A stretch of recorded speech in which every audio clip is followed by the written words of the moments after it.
Chapter 13. The Place Between. Walking through that stone door to the other side was not too unlike walking through a looking-glass. Your remaining senses pick up the world around you before your eyes.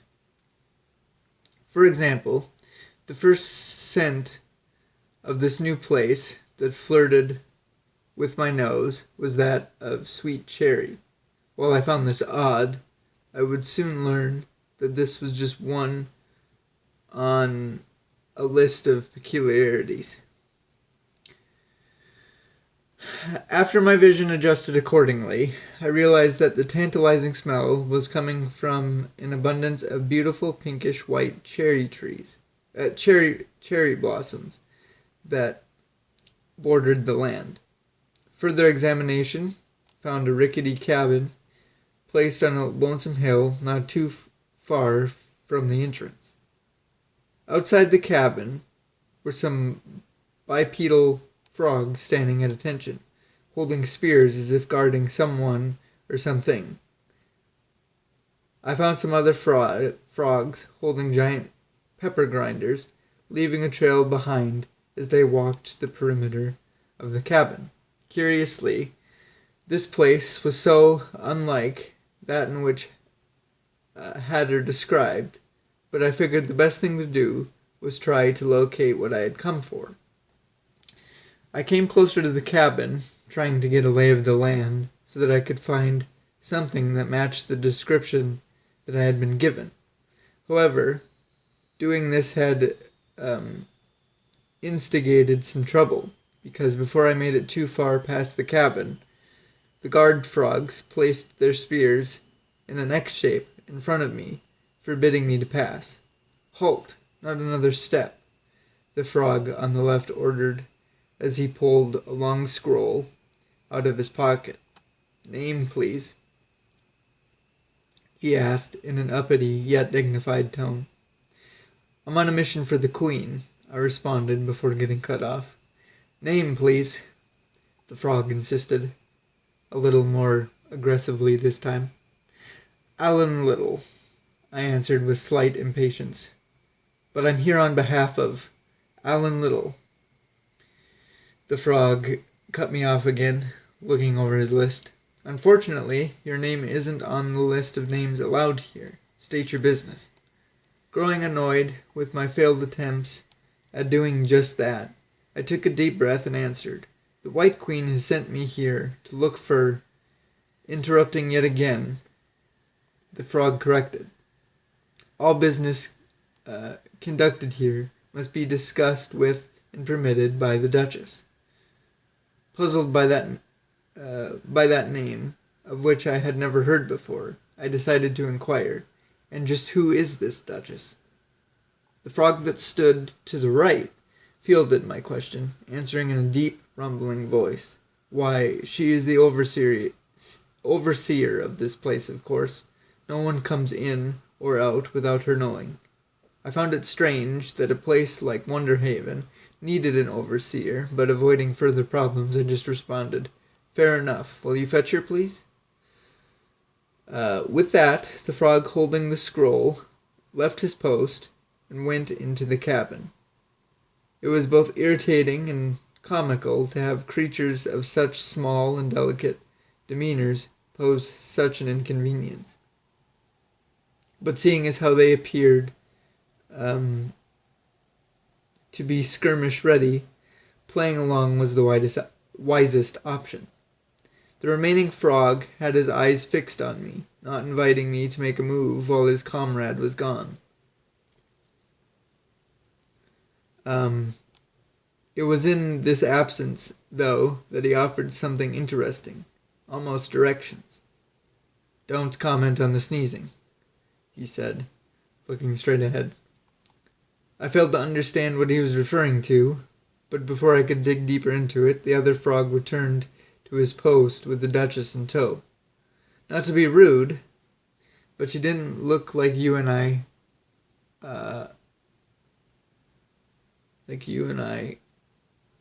may have expected a duchess to look. Her appearance was alarming. Short and stout, she didn't carry herself as a dainty, respectable lady of power. Her corset and dress looked tattered and worn, as though she hadn't seen a wardrobe in years. Her headdress was in a similar state, as it hid a great big nest of hair that jutted out from both sides of her head and looked like a set of horns. Her face was almost beast-like, with a large maw and a pointed nose. To say the least, she was truly an ugly woman. Upon her entrance, she came out back first. She was singing softly into the cabin as she backed away, what sounded like a bizarre lullaby. Speak roughly to your little boy, and beat him when he sneezes. He only does it to annoy, because he knows it teases. I speak severely to my boy, and beat him when he sneezes, for he can thoroughly enjoy the pepper when he pleases. As she finished, she shut the door behind her. In the blink of an eye, her soft voice had become harsh and grovelly. As she spun around and spotted me, "What do you want?" she started to yell, before silencing herself. She quickly strode over to the frog with the list and looked my armor over, head to toe. She suddenly became aggressive, then, grabbing the little frog by the collar, yelling in a whisper. You didn't tell me he was a soldier." While being choked, the frog did his best to respond. "My apologies, Duchess, but he wasn't on the list." "That list is hogwash," she scolded. "This young man is to be treated with respect, and if not, I'll shove it down your throat, you slimy amphibian. Now apologize, and take to grinding, both of you." The confrontation ended with the Duchess sneezing violently, and both frogs asking for my pardon. When I gave it, they were quick to get out of her way. After collecting herself, the Duchess turned her attention back to me and became strangely pleasant. "Now then, what can I do for you, sir?" "The White Queen has sent me to retrieve the crystal rose. Do you know where I might find it?" I answered politely. The Duchess scoffed loudly. "Well, it's not here, that's for certain." This response took me by surprise. "Not here? That's impossible. This is Wonderhaven, isn't it?" It was evident that the Duchess found my question funny because of her sudden and hearty laughter. "Oh, heavens, no! Do you really think, if it was, a person like me would be here? This place is merely just a limbo between our world and that one." I was very displeased with my lack of awareness, but I understood and responded accordingly. "My mistake. Could you please point me in the proper direction of Wonderhaven, then?" Duchess showcased a toothy grin. "I could, very easily, in fact. I know just where to find it."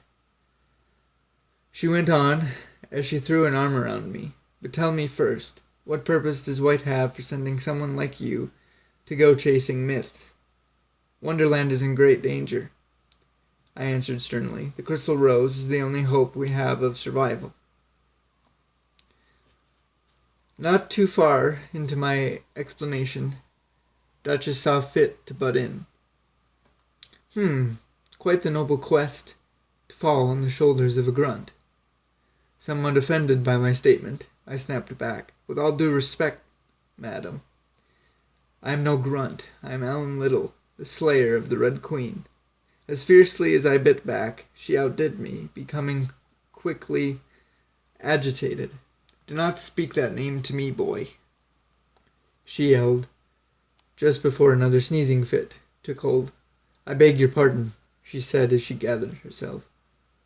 Rather than acknowledge her regret, I took the opportunity to finish the tale of my quest. The Black Royalty has sieged her former castle and planned to effectively destroy Wonderland. The Duchess's behavior changed once again, going from calm to hysterical as she began to wail. The black royalty, my home has once again been wrongfully claimed by such nasty, undeserving creatures. I paused to dwell on this for a moment before questioning. Your home? Well, of course. Who did you think the castle belonged to before that witch got her filthy claws into it? She yelled, with a sneeze, before starting to cry again. She is a reason for all of my misfortune, after all. You know, I was once very beautiful, the desire of every man around, and my dear castle was once so proud, serving as the midline between Wonderland and the kingdom of Blacksuit.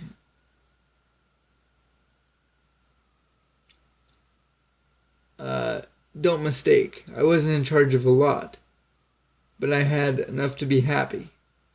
Everything from a frog garrison to a handsome baby boy that was to grow up to be the Duke of Wonderland. However, everything changed. On the day that witch was banished from the kingdom, she turned a vengeful eye to my castle, catching us unaware. She took everything from me that day, my home as her own, and she turned my frogs into more of her dreadful card soldiers. It was quite a bloody affair, one in which my son and I were lucky to survive. We ran to White for safety, who out of the goodness of her heart sheltered us as kitchen hands. I thought we had escaped the wrath and would be okay, but evil's corruption is far-reaching, and had found us even there. Over time, it had turned me into a horrid beast, and my beautiful son into a pig. She began to cry louder. Seeing this curse, White made the choice that we were too dangerous to keep in the castle, yet too at risk to turn loose. So here she put us, this prison between life and paradise. She sneezed again and sniffled. That's what all this pepper is for. Since the curse is based on negative emotions, sneezing whenever I feel them releases them safely and keeps the curse at bay. Here we must remain until we can prove to White that we can control it.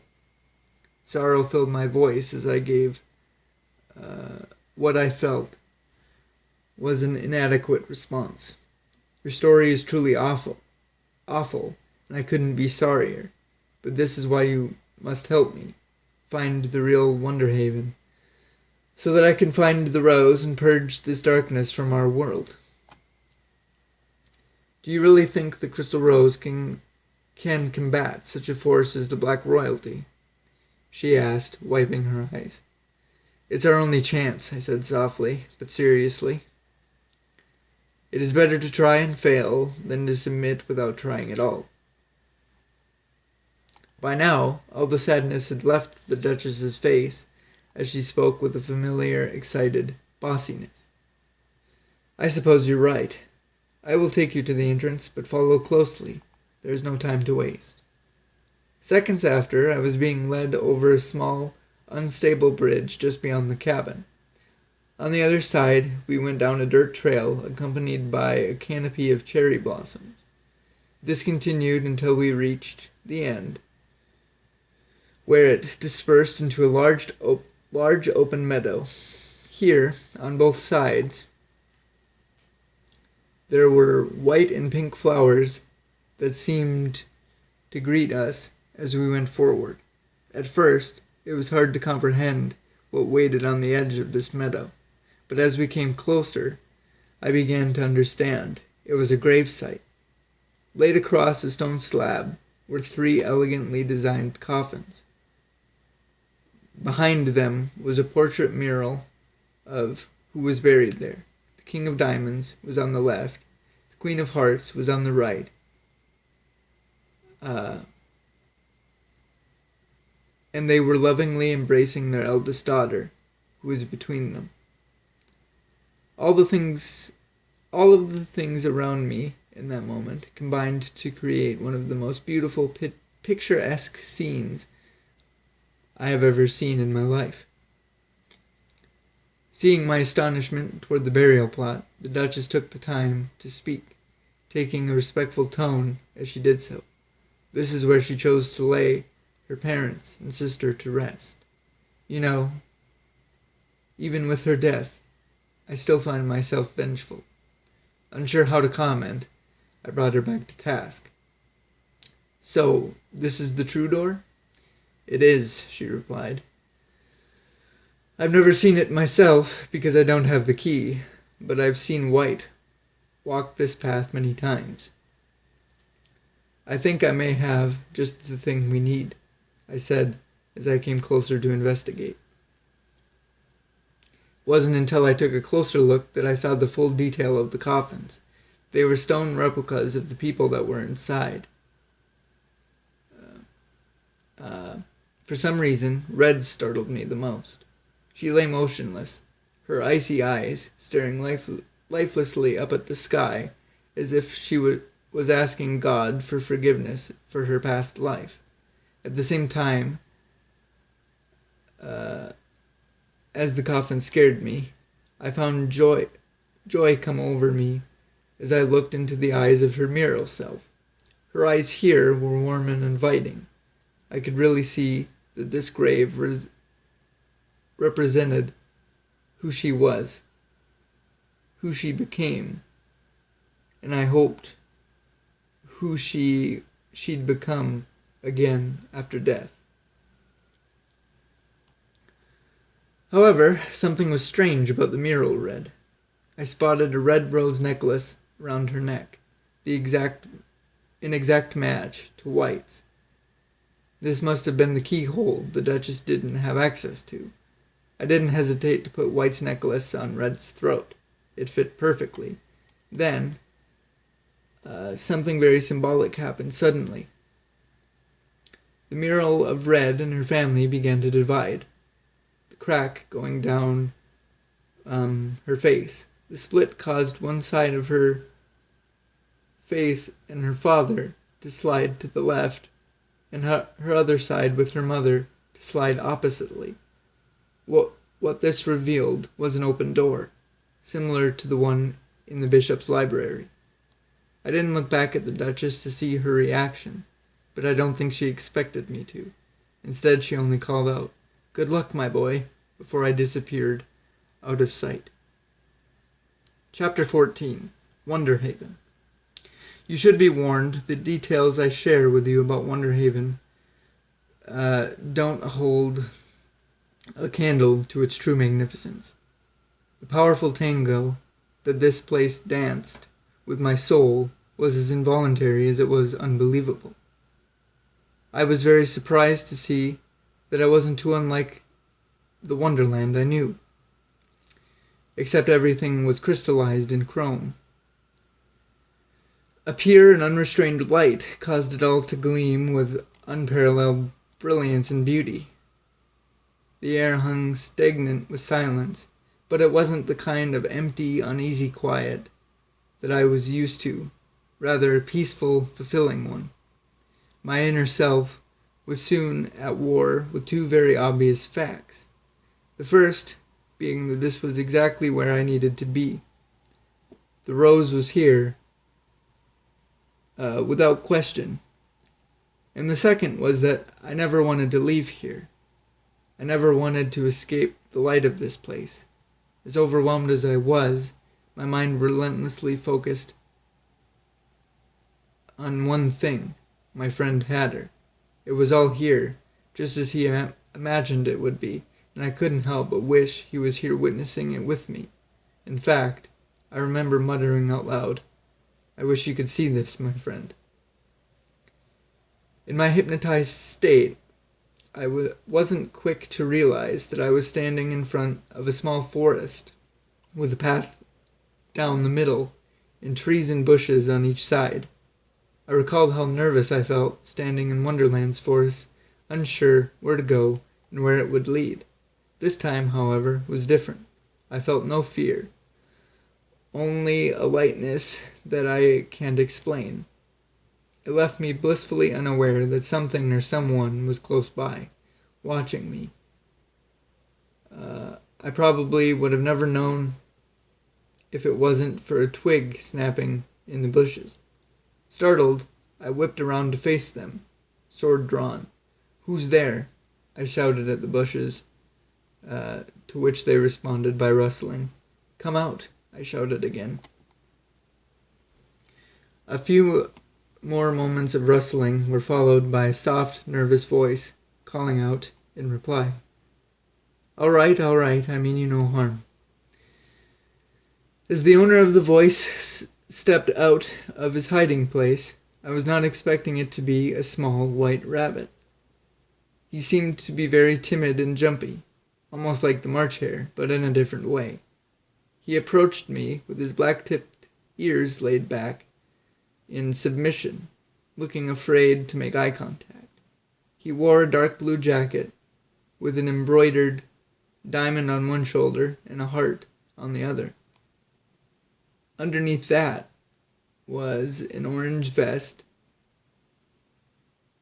that was accented by a green bow tie with yellow polka dots. He was an intriguing-looking animal, to say the least, but by far his most interesting feature was his eyes. His left was significantly smaller than his right, with a black pupil. He wore a cracked monocle on his bigger red eye as he obsessively checked a pocket watch he held in his paws that wasn't ticking. As his eyes quickly shifted between me and his watch, it hit me that I'd seen him mentioned in Alice's journals. "You're the White Rabbit," I said, still keeping him at sword point. "Indeed I am," he replied as he stuttered with anxiousness. "And the White Queen you are not. You not being her right now makes her late," he added, pointing at his watch. Confused, I questioned, "Were you expecting her? Does she visit often?" The White Rabbit shrugged. "Not often enough to be regular, but enough to be unfortunately late. Wait." He froze with his ears perked up as he stared at me. "I know that blade. And that armor, too. You're a little, aren't you?" "Alan," I confirmed. "Alice's great-great-nephew." The rabbit's ears sprang back into their upright position while he adjusted his monocle to look at me clearer. "Well now, that changes things a bit, doesn't it? Not the fact that she is late, of course, but the fact that a little has come in her place." "White will not be coming," I said softly but sternly. "She and the rest of Wonderland are readying to face a great evil. The black royalty will be at her doorstep by morning." This information caused the rabbit to tremble in a gasp. The black royalty. White warned me this day would come, but I didn't expect to see it so soon. "You're here for the crystal rose, then?" "Oh, no. Things have gotten out of hand far too quickly." You know where it is. Can you take me to it?" I pleaded as I lowered my blade, but did not sheath it. "I could, yes," he answered as he put his monocle in his pocket. "But you see, you leaving Wonderhaven with the rose in your possession does not depend on me leading you to it. Now come, time is short," he continued with a glance at his watch.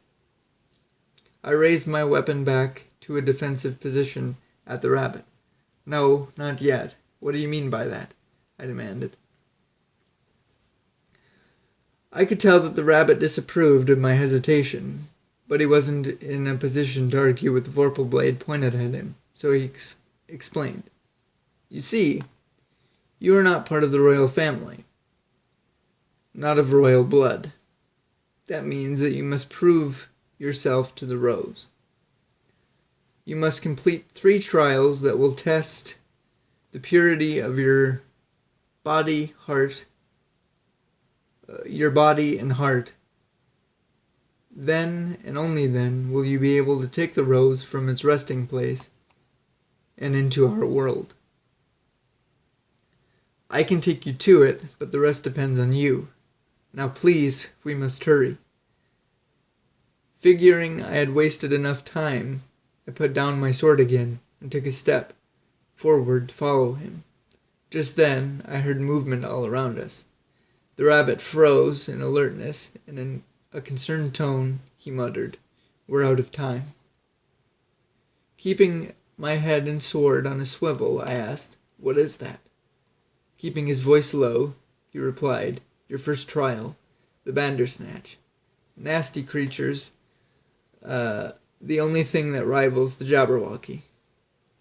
As I tightened my grip on the vorpal blade, the rabbit scolded, "Don't even think about fighting. We'd be dead before we knew what hit us. They're pack hunters that turn invisible until they strike."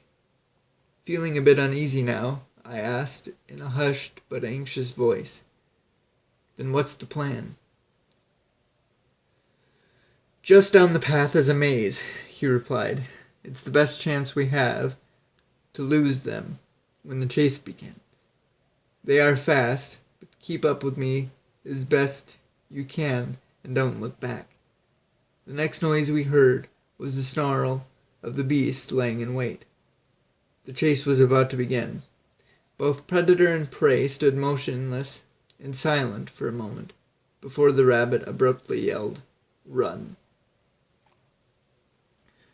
Within the blink of an eye, my once serene surroundings erupted into sounds of chaos and panic. The ground shook with the blood-curdling roars of the invisible terrors that sought to run us down. As we led them through the maze entrance, the rabbit told me it was the crystal hedge in the shape of a rose. It was a crystal hedge in the shape of a rose, and if we split up and stuck to the outer path, we could meet up at the exit and make it out all right. It became clear that we were abandoning the hope of losing them, and the plan was now to survive long enough to exit. With that, I broke off with my 2 Bandersnatches down the left path, and the rabbit took his 2 down the right. Since I'm sure you don't care about exactly how I managed to weave my way through the maze, I'll skip ahead to when I met the rabbit at the exit. I'd somehow lost my pursuers for a few brief moments, long enough to find the rabbit arriving breathlessly at the exit.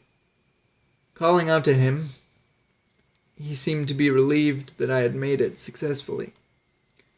However, before I could reach him or even say another word, a flash struck him, and he was gone. It all happened so fast, but I knew just what occurred. The Bandersnatch pack had caught up to us, with the end of the maze just out of our reach. They had their prey cornered. It would be a fight for us to leave the maze whole. Vorpal blade tightly in hand, the sounds of the 2 animals scuffling were the motivation I needed to make up the distance and make it to the rabbit's defense in quick fashion. Fear had no hold on me as I came upon the scene. While the rabbit was pinned down, desperately trying to free himself from the grasp of a giant paw, I laid eyes on the Bandersnatch. Fully visible, the beast was the size of a grizzly bear. It had the sleek body and face of a panther that was matched with the muscular build of a tiger. Its gray fur was covered with bioluminescent stripes that alternated between a light blue and mint green color with an underbelly to match. The creature's ears resembled that of a lynx and ended in spirals.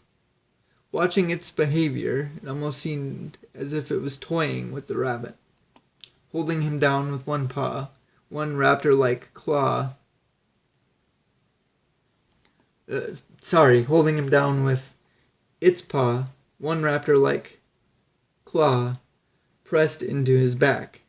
The Bandersnatch seemed unsure whether it wanted to jab him with the stinger at the end of its tail, or tear him apart using its long, saber teeth and powerful jaws. The dilemma lasted until the beast took notice of me. Then all bets were off. It locked its intense green eyes on me and lost all interest in the rodent it had tackled. As the rabbit scurried to his feet and out of danger, I noticed that among his now tattered clothing, his bow tie was missing, which revealed a scar around his throat, as if he'd been cut or strangled. That was neither here nor there at that moment, though, because I was being sized up as the Bandersnatch began pacing with a snarl and hiss. This was between me and the beast now. He knew it, and I knew it.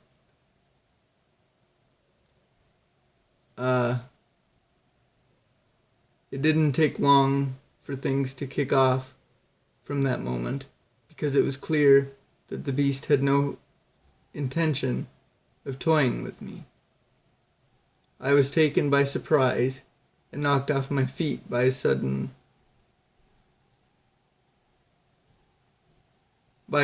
pounce. I was pinned down by the Bandersnatch's weight, with only minimal room to maneuver my sword between us. It ended up being the only thing between myself and certain death, as his jaws clamped down on it. But he wasn't able to get it to snap. I still don't know how, but after some struggling, I was able to force the beast off of me and make it back to my feet. By now, the rabbit was clinging to my back because the rest of the pack had shown up to surround us.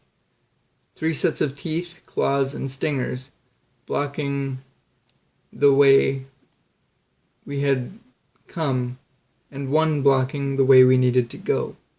Realizing the only option, I took a breath and charged the single Bandersnatch, blocking the exit.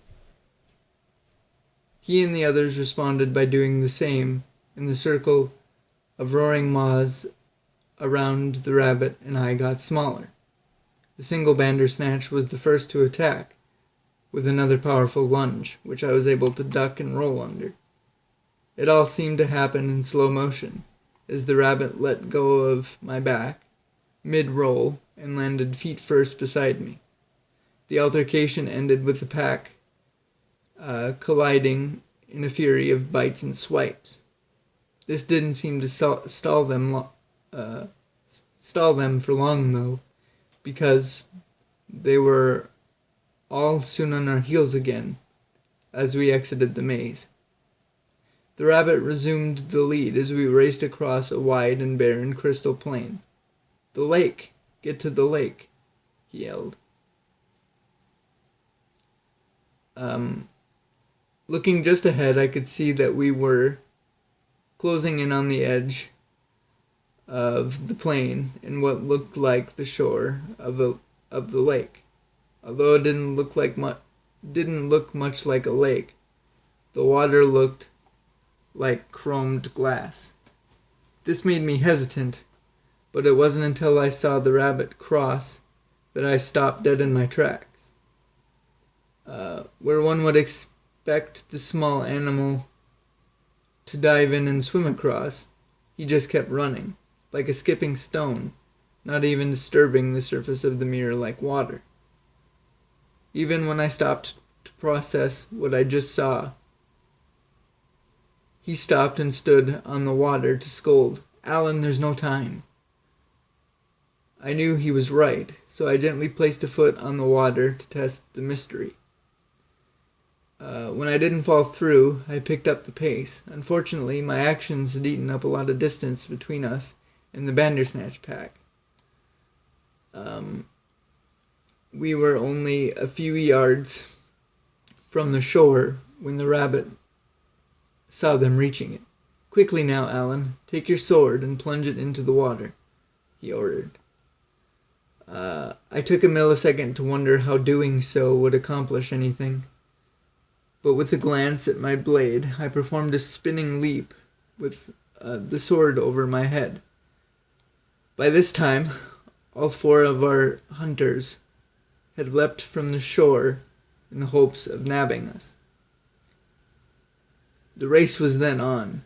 What would collide first, my sword with the water, or the Bandersnatch's teeth with my neck? Well, as fate would have it, my sword won the battle.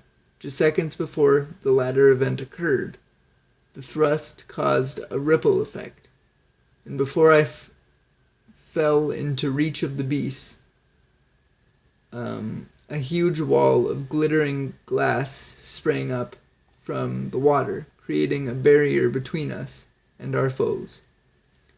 After a few seconds, the wall that protected us collapsed and returned to the water, taking the Bandersnatches with it.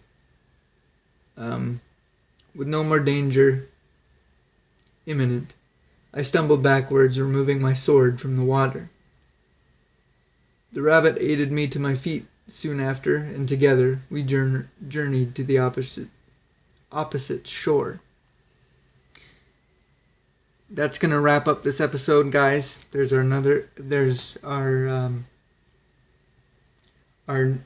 another batch of 2 chapters.